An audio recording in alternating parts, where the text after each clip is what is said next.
Good evening. We are the anchors of Queer News Tonight, and this evening we discuss the queer headlines. U.S. District Judge stops Biden administration from protecting LGBTQ+ community health care. Can the LGBTQ+ identified person support current Republican Party platform and politicians? Ominous health warning for LGBTQ+ community as a summer wave of COVID-19 has arrived in the U.S. LGBTQ+ politicians come out against Biden continuing the race in 2024. Scott Maxwell says Florida Governor Ron DeSantis sees sexual boogeymen everywhere he looks. Good evening. Welcome to Queer News Tonight. This is the world's first and only LGBTQ+ daily evening television news, broadcasting live and available on demand on your favorite streaming channels. We are proud to announce that YouTube has recognized Queer News Tonight, certified by analytics company vidIQ, that we have had more than 9 million views. It is Tuesday, July 9th, 2024. We are live and literally out of the closet and into the headlines. So many of your important stories we're going to tell this evening on Queer News Tonight.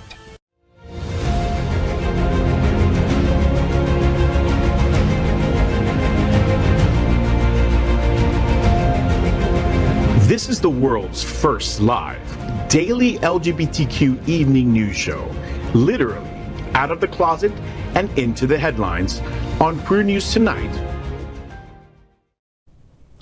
This is the world's first and only unedited live LGBTQ+ evening show. Whatever happens unique in the LGBTQ+ news, you will see it and hear it. Hotspots Magazine, Happening Out Television Network, is a nonprofit 501c3 media company in the same model as PBS or NPR, but designed for the LGBTQ+ community. Our mission is to support the 11 pillars of our LGBTQ+ community. We want to inform and educate the key issues of our queer culture, the Black community, Latino, lesbian, queer women, trans, students, youth, seniors, HIV/AIDS healthcare, business, social justice, and faith. Help us support our community. We are part of one of the largest LGBTQ+ nonprofit media companies in America, Hotspots Magazine and Happening Out Television Network. In 2024, our magazine is celebrating 40 years of the LGBTQ+ experience, and our television news, talk, and entertainment shows support our mission to educate the LGBTQ+ and broader community. Let's meet tonight's all-white male anchors at Queer News Tonight. Everyone else is humored by that? Let's welcome Will Haas. He serves as the president of the Bears of South Florida. They are the winner of Out SFL Best Social Group in South Florida. Congratulations. Will is a seasoned bi-coastal real estate professional with experience in the Fort Lauderdale, Wilton Manors, and Naples, Marco Island locations. So, Will, what's going on with the Bears? I think you've got something coming up where we're going to head first into. Yep. First of all, to my fellow Bears. Hey, we have a pool party coming up this Saturday at the Ed Lugo Resort. This pool party sold out in 39 minutes. And all the money raised from all our functions. How many tickets did you sell? 175 tickets. Wow, that's fast. That is fast. Yes.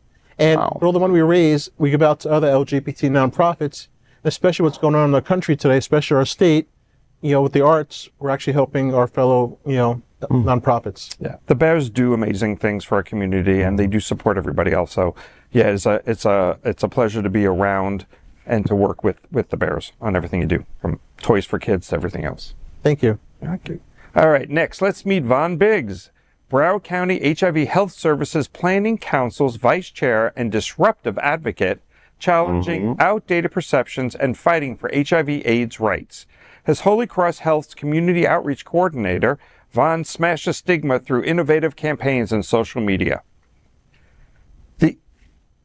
So Von, what's going on in your world? Sorry, I just got like a little starry-eyed for a second. I was reading all about your story. Oh, thank you. Thank you. The biggest news we've got right now is Holy Cross is doing our community needs assessment, our health needs assessment. And it's important because as we try to reach all of the people in our community, far and wide in Broward County that we serve.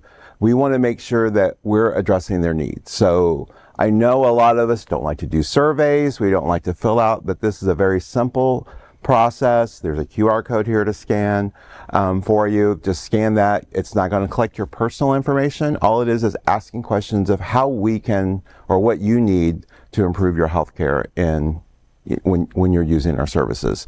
So it's something that we like to do and collect the information to make sure that we're hitting all the aspects of healthcare that it's needed. Yeah. If you're not watching the show and someone says, oh, there's a survey going on, where can they go to actually find the QR code to be able to take the test? They should be able to find it on our website online as well. And obviously through here. Yeah, Holy Cross, holycross.com. And also they can find it through here. It'll be, I know, posted. It'll also be on the YouTube. Is it like a lot of social questions? Is it about like lifestyle? Or it's more about the social determinants of health and what their healthcare needs. What do they need to be supportive, right? As a community, and you're needing health service, is there something we're not providing that you need? Okay, that's really cool. Yep. And well needed. Okay, let's welcome Alex Morash. Alex has written for The Advocate and served as editor-in-chief of Options magazine. He has also served as media director of the National LGBTQ Task Force and press secretary for the Florida Democratic Party. That always impresses me. Welcome, Alex. What's going on in your world, my friend? 3 weeks in a row. Right. So for my day job, we actually did a report today because for those that don't know, today is Black Women's Equal Pay Day, which as you can see from the studio. but the thing that always surprised me to learn about this, Black women make 66 cents for every dollar a white man makes in this country, and that's why it's today in July, because it's the extra 6 months it would take for a Black woman to get as much as a white man would make in a year. So. Wow. A good time to talk about those issues. Because there is such an inequality in minorities, and especially when you bring it back down even to lower to just women within the minority group that's already being, and women are getting less than men to begin with. So you just keep taking it down. Yeah. All right. Let's welcome Gregg Shapiro, my friend, an inductee into the Chicago LGBTQ Hall of Fame. Gregg is the author of 2 short story collections and 7 books on poetry, and I've read one of them, and it's really good. He's an entertainment journalist whose celebrity interviews and reviews run in a variety of print and online publications. Gregg, what is going on in your world? Have you been out and about? I'm up and awake and breathing and sitting here with these fine gentlemen. So thanks for having me back. And of course, let's welcome tonight's lead anchor, Glen Weinzimer. Right. That's you, dude. He owns Bona Italian Restaurant in Walton Manors. Glen is the founder of the Smart Ride, which raised over $16 million for the HIV/AIDS community. He is passionate about getting out the LGBTQ plus vote in this critical election year. That's a good description. It is a critical election year. And we talked a little bit before, and I'm sure we'll talk more during the show. But, no matter what you think at this point, you're voting, forget Biden and his age, you're voting for democracy or not democracy. So you don't like him, he's got good people around him. So get out and vote for democracy if you vote for nothing else. And forget the name that's on there at this point, because there's so many good people in government that we don't want to see change or lose. Okay. We are the reporters for Queer News Tonight, and this evening we begin with the queer headlines. The LGBTQ plus community in South Florida and across America is diverse. Our community across the world is vast, and here are the bullet points of the queer news for today, Tuesday, July 9th, 2024. First, let's queer up trans rights. President Biden's Title IX gender protections halted by federal judge. On July 3rd, senior U.S. District Judge Louise Giarola in Gulfport, Mississippi, stopped enforcement of the Biden administration's Title IX rule that banned discrimination in healthcare based on gender as part of the Affordable Health Care Act. This was in response to a lawsuit filed in 15 states challenging the rule. The plaintiffs in the lawsuit included the attorney generals of 15 Republican-controlled states. Moms for Liberty, Young America's Foundation, and Female Athletes United. In his 31-page ruling, Judge Giarola wrote, quote, consequently, this court cannot accept the suggestion that Congress, with a clear voice, adopted an ambitious or evolving definition of sex when it acted to promote educational opportunities for women in 1972, end quote. Referencing the Equal Educational Opportunities Act. Wow, on this story, there's so many ways to go with this. One of the things I when I was reading it about Title IX, it does talk about gender or sexual orientation, and they're saying it doesn't talk about gender identity. And I'm saying, you know, tomato, tomato. It's what is the difference between your sexual orientation and your gender orientation? I mean, or your gender identity. It's basically the same thing with just its semantics. And I find it interesting that and I'm going to read this, so forgive that you're going to see papers. my deep notes. Old school. The states that filed this lawsuit and are banning it, they have a theme in them. Tennessee, Mississippi, Alabama, Georgia, Kentucky, Louisiana, Nebraska, Ohio, Oklahoma, South Carolina, South Dakota, Virginia, West Virginia.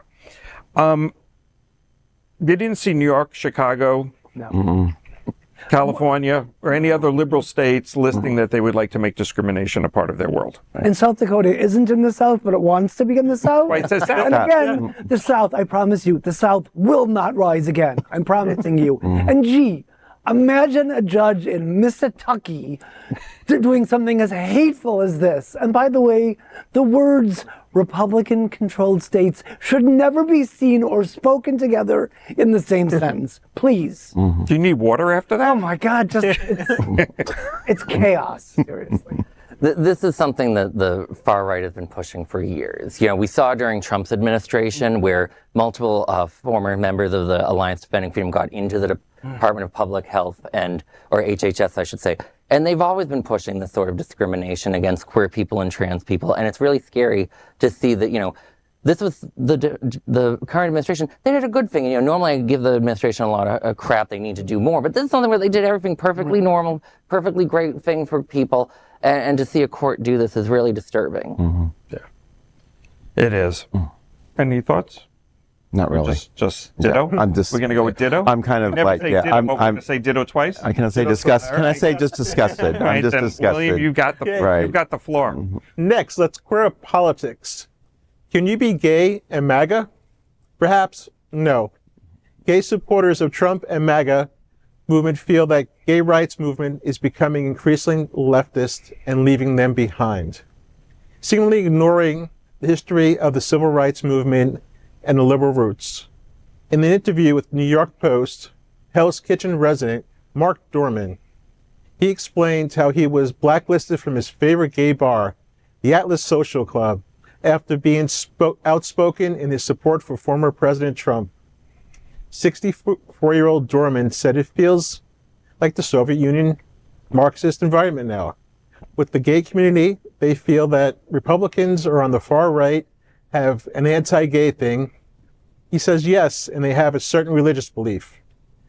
They have the right to say they don't like that lifestyle, and an embarrassment to it to see this kind of behavior. I'd really invite them to go to Iran or Gaza and see what that does for you. See how fast they throw you in prison or kill you.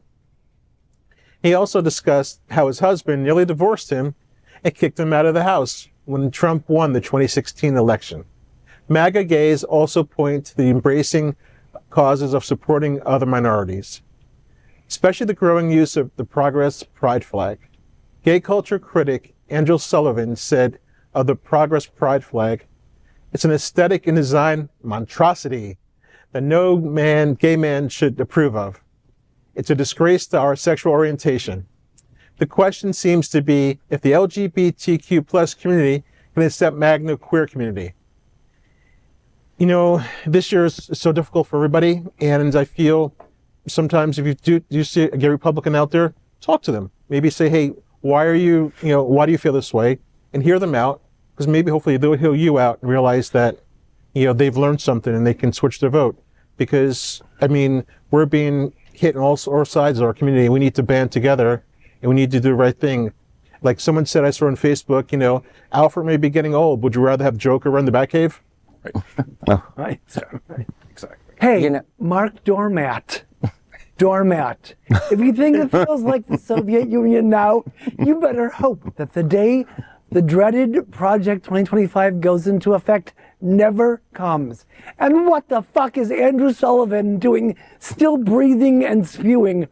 No more dick for either of you self-loathing queens. Oh my God. I love you being on the show. That's why I'm here.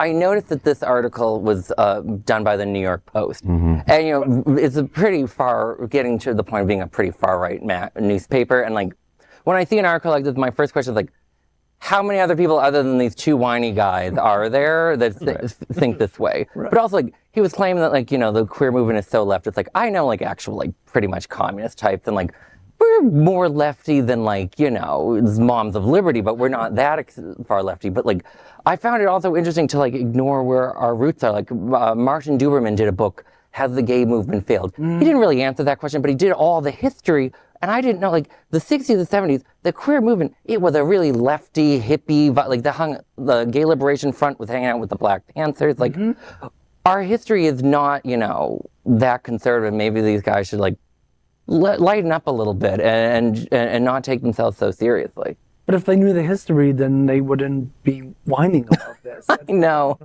Maybe they just watch Fox News. I have a really good friend in town. CNN? That was a huge Biden fan and a big Democratic supporter and stuff. And she's dating another lady who is an ultra MAGA supporter.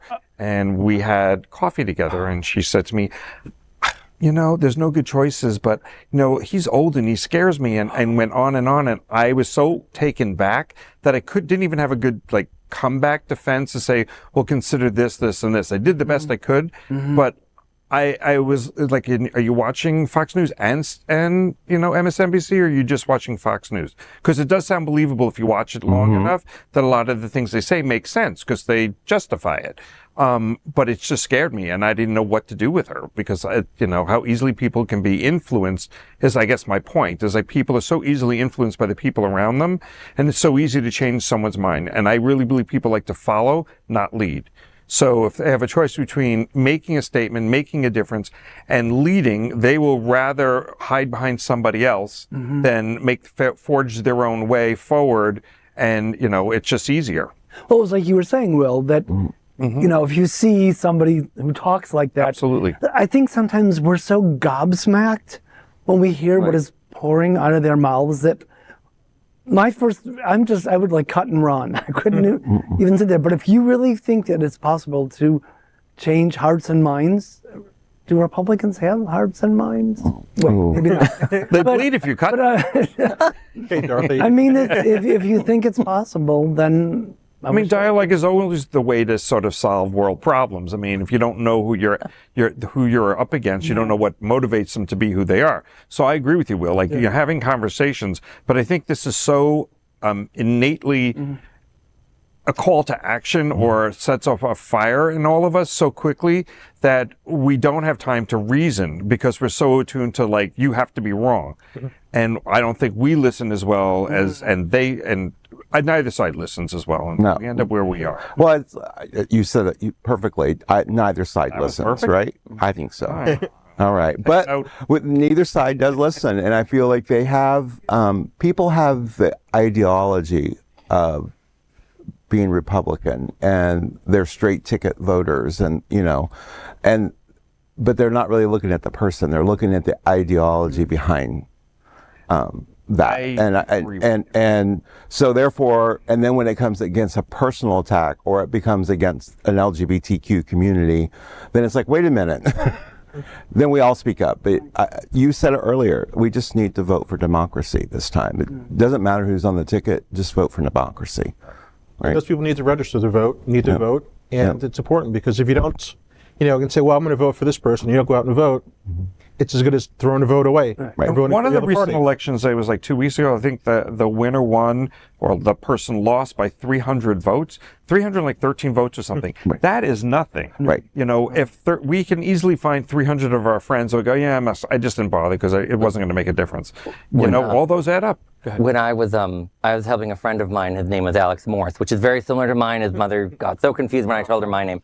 He was running for mayor. He was like 21 of Holyoke, Massachusetts. He won his primary. It was like a runoff by one vote. So they literally put T-shirts, I was the one vote. And then he won the next he won the actual general election a few months later. 21 openly gay, youngest openly gay They didn't ask mayor for in like a America. recount or anything. They were Well, because the runoff, it was okay. Yeah, because it wouldn't have affected who the voted. They just polled them and said, "Hey, who'd you vote for?"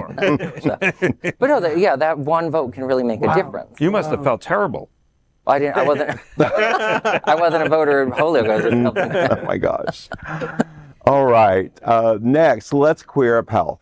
Ominous LGBTQ plus health warning as a summer wave of COVID-19 has arrived in the U.S. The LGBTQ plus community and healthcare professionals have disturbing news about COVID. New variants of COVID-19 are driving what is quickly becoming an annual summer surge in cases across the U.S. Infections are probably growing in 38 states, according to the CDC. However, individual cases are no longer counted since the end of the public health emergency more than a year ago. Wastewater tests aren't showing a significant increase in the virus. However, hospitalizations and deaths are on the rise, especially in the West and South. The surge also started weeks earlier than last year as summer travel and for the LGBTQ plus community, pride trips returned to the pre-pandemic levels for the first time. New vaccines are expected in the fall to target the strains that are currently causing the most infections. Well, the interesting thing with, there's been a lot of discussion lately, and a lot of it is about vaccine hesitation, and that is people don't want to be vaccinated. They're like, oh, I'll get the flu shot, but I don't want a COVID shot. Or I want the COVID shot, but I won't get a flu shot. And I think it's just important to understand why the hesitancy is there, and it is education. We had a lot of medical mistrust with COVID vaccines when it came out. Not one shot, now 2 shots, now 5 shots. I mean, it continues, but as that strain develops, you think about the flu, you think about all the strains of the flus that they have out there, and now they have to pick, okay, what's going to be the strain that we hope will be the one the shots will curtail this season. So it's very important just to keep that education, understanding the hesitancy, especially people our older generation, because if they're well, I'm right behind you, but I mean, even like with RSV and other things like that are out there, when you're dealing with anything that's going to be dealing with respiratory issues and an aging population, they need to do everything they can to protect themselves. And while yes, it may not prevent them from getting COVID, it may prevent them from being in the hospital, and that's a big gain. Right, a milder case, right. as opposed to something life-threatening. So there's still a chance that COVID-19 could do away with the DeSantis and Trump families? I mean, is that still, because they're not vaxxed. Well, and the CDC updated the recommendations, and this is really just to bring awareness to our providers, our medical providers, and the public about, if you are in that, I think 65 to 70 or 75 age range. Not there yet. Not there yet. Right. Oh yeah, 360. To think about what you're doing to protect your respiratory issues, and especially anybody who's immune compromised or anything. If you're people dealing with cancer. I can't help it. You're on my left. I keep looking that way. I'll look over here. How's it going?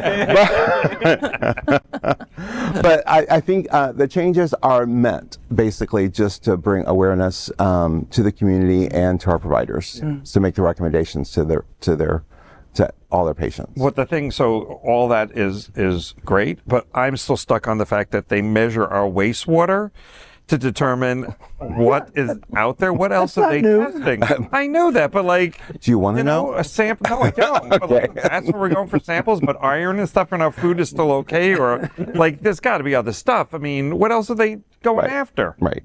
That's crazy. It's in our wastewater. We'll hear those study reports next year. Is it from small towns in Louisiana?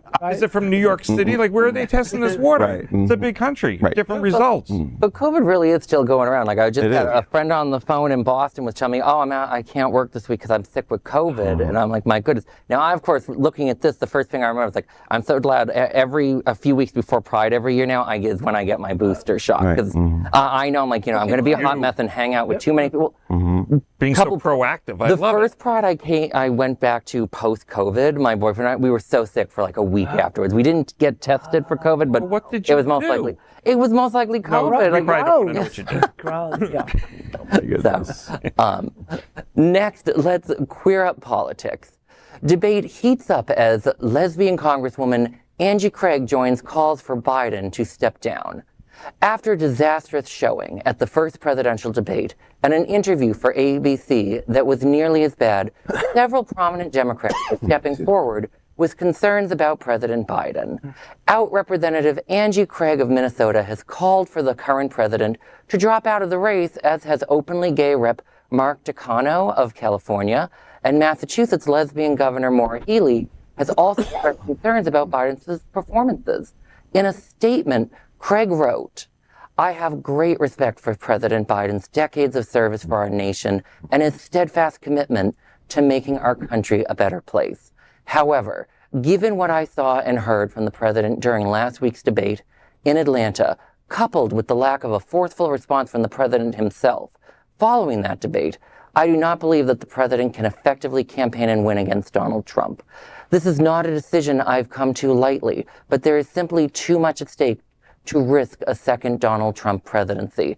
That's why I respectfully call on President Biden to step aside as the Democratic nominee for a second term as president and allow for a new generation of leaders to step forward." Now, as someone who's worked for the Democratic Party, and been seeing everything that's going on, I've met Representative Takano and Maura Healey several times. They are not wishy-washy, fun, loosey-goosey people. For them, they are the Democratic establishment as you can get. And to hear them and this Congresswoman from Minnesota say these statements is a really jarring thing. It's also been very interesting to watch this all go down. At the same time, this article is coming out a day after the DNC and the Biden campaign were really pushing this narrative only certain groups have been coming out against me. No one in the Congressional Black Caucus is against me. So that means they started insinuating that meant if you wanted him to step aside, you're trying to invalidate the black vote. And I'm like, yes, it is really a great idea the day before Black Women's Equal Pay Day to say if you think Biden should step aside and Kamala Harris, a black woman, be the nominee, you have a problem with people of color. I'm like, my goodness. So I see all this going on. There's such a debate going on in the party. And I don't see him having a pathway to victory, quite frankly. That can always change, but that's where I think we are currently. But isn't there two sides to the coin of this? And that is, they could have had him or not recommended him to begin with, but now the viewpoint is if he does step down, there's no way for them to pick up speed to beat Donald Trump. Remember, though, the party did not allow an effective primary. Florida is a great example. The Florida party did not have a Democratic primary. We could not actually vote in the state. Right, that's right. And that's where this is really turning into a big crisis. Because tradition is you don't go after the sitting president. If he says he's running, it's rare that someone contests it and gets that far with it. It's usually just the sitting president. Is anything traditional in politics anymore? No, right. No, but Trump is as illogical or unreasonable or confounding trying to understand what he's talking about or the direction he's heading. So if you want to compare, one who's, they're only 3 years apart. And it's about what they stand for. When one stands for democracy and he's surrounded by great people, and one stands for autocracy and is surrounded by people that will fulfill his mission. And what is it? I can't remember the name right now. The 2025 Project 2025. Project 2025. Heritage That is Foundation. scary. They're terrifying. Yes, and if you read all 900 pages of it, it's frightening. I did not read it, but I read enough. Enough. Yeah. Well, and I know that Craig, Takano, and Healey aren't the only ones speaking out about this, but I just hope that these statements don't come back and bite them in their queer asses. I mean, especially if there is a chance of the orange malignancy being reelected. I mean, that would just be if he's, because there's all this talk about when Johnson was convinced to step down and that led to Nixon being elected. Well, would Johnson have won? He didn't look like he had a path forward, Right. Right. It's true. It is true. Right. And we've Never been elected because he was in a wheelchair and he was on crutches, and they never let the world see that, you know? So it's a whole different world with with media and instant right out there in your face. There's no broadcasting later, not that you should hide it, but... And he did those fireside chats, which I will say to say something in defense of Biden so my friends don't call and scream at me tonight. Okay. He actually did a very strong call into Morning Joe yesterday. So like, if he does a lot more of that, he might have a path, but like it's a very tough election cycle. I saw online there was a viral video on TikTok. A young person was asked, gun to your head, Biden or Trump? The young person's response was pull the trigger. That's where our voters are at the moment, and I think the Democratic Party really needs to start taking that more seriously. And they need to this weekend, I guess they're all gathering again, they have to make a decision. Because otherwise we're letting the Republicans, because they're not infighting. You know, they should be infighting. They've got good reason to be infighting. They have good reason to scream, like, I can't believe this is happening in my party, and they're staying quiet. And we're not, because that's the Democrats. You know, we speak up and speak out, and at maybe our own detriment at this point, but we have to stand behind whoever the nominee ends up being, whether it be Kamala Harris or whether it be Biden or somebody else. It's about democracy. That's really what it comes down to. And a record that he set an agenda in motion 3.5 years ago, and he's fulfilling his agenda. So I'm sure it's the same agenda going forward for the most part, and he's the same people executing it. So, you know, let's not get all hooked up on him, because even if he wasn't able to finish the second term, we still have Kamala Harris in the wings who could step in, and she's been close enough. She shares the same war chest for the campaign, you know, and she could move forward. And she's not objectionable. She's logical. And, you know, forget that she's a minority. I mean, she's a woman, which, you know, I guess, but she's capable. She ran for president. And she even, I mean, Mickey Mouse would be a better president than Trump. So you've got someone highly qualified in Kamala Harris. You can't tell me that she is worse than Trump or she's not as knowledgeable. He came in knowing nothing and left learning nothing. Yes. Well, that's also, to not do too long on this segment, that's another thing. It's like, she's polling great. Like, she would be, like, and a lot of us thought that, you know, he was going to do this transitional one term and let her run. And I'm a little confused. We're like, let her do it. She'll have a fun time. And I'm not sure if there's a mechanism for anyone other than Kamala to be the nominee at this point. But I look at, too, this is not the first time we've had elections where the president fumbled on his first debate. You know, and I'm like, is that what we will look at? Well, I'm going to say fumble because, yeah, it was a mess on both sides. Yes. But who knows what the next one will be? I mean, what if he comes in strong? Is that everybody change their mind again? I mean, are we flip-flopping because we're like, oh, this was... We have to just make a decision at this point. And the debate's not going to change anything between the two of them because the other one doesn't debate. Next, let's queer up politics. This is good. Yeah, I'm ready. What's wrong with DeSantis? Scott Maxwell says he sees sexual boogeymen everywhere he looks. In a recent opinion piece in the Sun Sentinel, columnist Scott Maxwell shared his views on why Florida's governor, Ron DeSantis, continues to attack the LGBTQ+ community. The inspiration for the article was the recent veto of arts funding in Florida by DeSantis because a few of the arts groups promoted sexual content. Maxwell writes in the article, quote, "Now, if DeSantis had specifically targeted funding for a convention sponsored by Playboy, or maybe a threesome-loving Moms for Liberty founder, that might have made some sense. But he didn't. He nixed money for opera companies, science centers, children's museums, and family theaters." End quote. Florida's economists estimate that the arts and culture sectors generate almost $6 billion annually and support more than 90,000 full-time jobs. But to DeSantis, it's a continuation of his obsession over LGBTQ+ and drag queens, including the stunt where he attempted to pull the license from the Orlando Philharmonic over the lewd acts in a drag queen Christmas, even though his own state agents said no such behavior was present. Okay, let me unpack this for you guys. Seeing sexual boogeymen is actually a side effect of Casey DeSantis cutting off little Ronnie's balls and lugging them around in her knockoff Birkin bag. You can hear them rattling around and they're occasionally bumping into her pistol and the loose breath mints. The shocking thing is that for a Republican governor, DeSantis is surprisingly obsessed with crippling his own state's economy. What a mess. He's a moron. The moron went after Disney.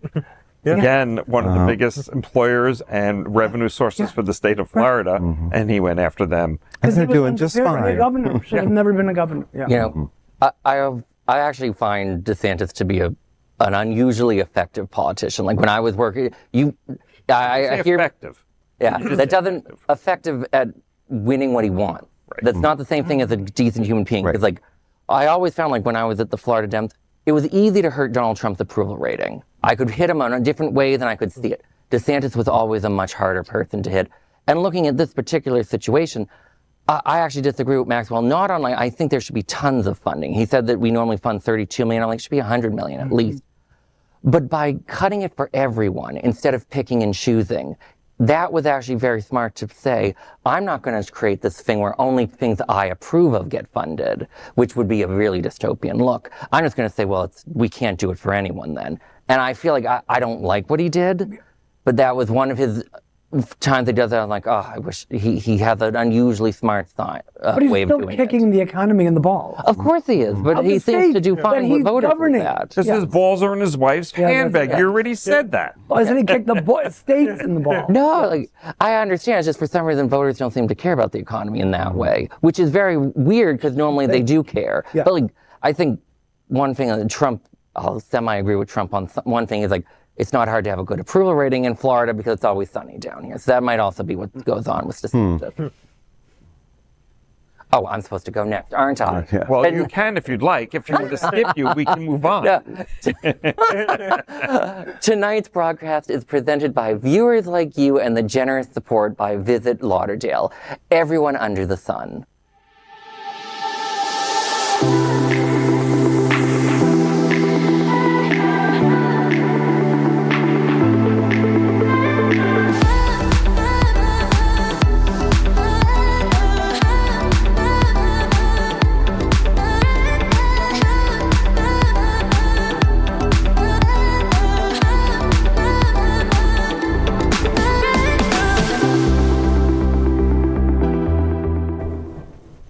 Next, we are proud of our special partnership with Sunshine Cathedral, the world's largest queer church here in Fort Lauderdale. Supporting that partnership, we are broadcasting from our permanent set here at Sunshine Cathedral at the Happening Out television studios. We broadcast Sunshine Cathedral's Sunday International Service at 10:30 a.m.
That is today's news for the LGBTQ plus community on the world's first and only daily LGBTQ plus evening news show. Our community is important for you to share this news with your friends and family. Join the conversation on your favorite streaming platform. Queer News Tonight is the only live LGBTQ plus digital television show in the world that is out of the closet and into the headlines. We need your support. If our community is to grow, we must tell our stories and bring them to the attention of the broader world. This is the only place in the world that tells the types of LGBTQ plus stories in motion and sound. That is the passion of Hotspots Magazine, Happening Out Television Network, and Queer News Tonight. I'm your anchor, Glen Weinzimer, and on behalf of these LGBTQ plus reporters and my friends, the anchors of Queer News Tonight, including Von Big, woo, William Haas, Alex Morash, and Gregg Shapiro, little nod, we will see you daily at 8 p.m. To our LGBTQ plus world, we wish you Good night.